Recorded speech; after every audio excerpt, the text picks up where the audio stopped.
bringing Israel to the world. This is IBN News. With News of Israel, I'm Susan Michaels. A second request to postpone a hearing on a petition to evacuate the West Bank village of Khan al-Ahmar has been presented to the High Court. The request from Prime Minister Benjamin Netanyahu seeks to delay the hearing on the village until March of 2020 on the grounds that a government has not been formed since a previous request for postponement was made in June. The Bedouin village, which is near the settlement of Ma'ale Adumim, is home to 180 residents living in tents and shacks built without permits.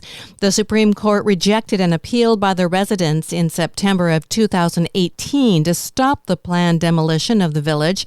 Netanyahu promised a year ago that the village would be evacuated soon, despite objections from human rights organizations. The Prime Minister's decision to delay is being criticized by right-wing and pro-settlements groups. According to a report from New China News Agency, Russia has possession of an advanced Israeli interceptor missile from the David Sling defense system. Apparently, one of two missiles launched by Israel at targets in July of last year fell on Syrian lands and was captured by Russian forces in the area. The missile is said to have sustained only minor damage and was taken straight to Moscow for the purpose of exploring its technology. So far, Moscow has not commented on the report. Hamas said a potential cut in monetary aid from Qatar to the Gaza Strip could lead to an escalation in violence with Israel.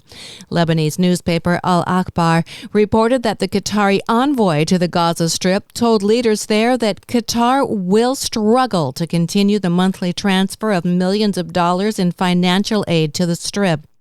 Hamas leaders say there are only two options to avoid an escalation in case of a cut. Either Israel transfers taxes collected from the private sector in Gaza to the local treasury, or they remove the blockade imposed on Gaza since 2007.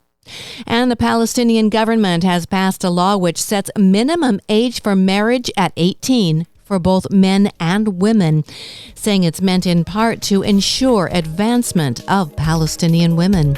I'm Susan Michaels. IBN, Israel Broadcast Network.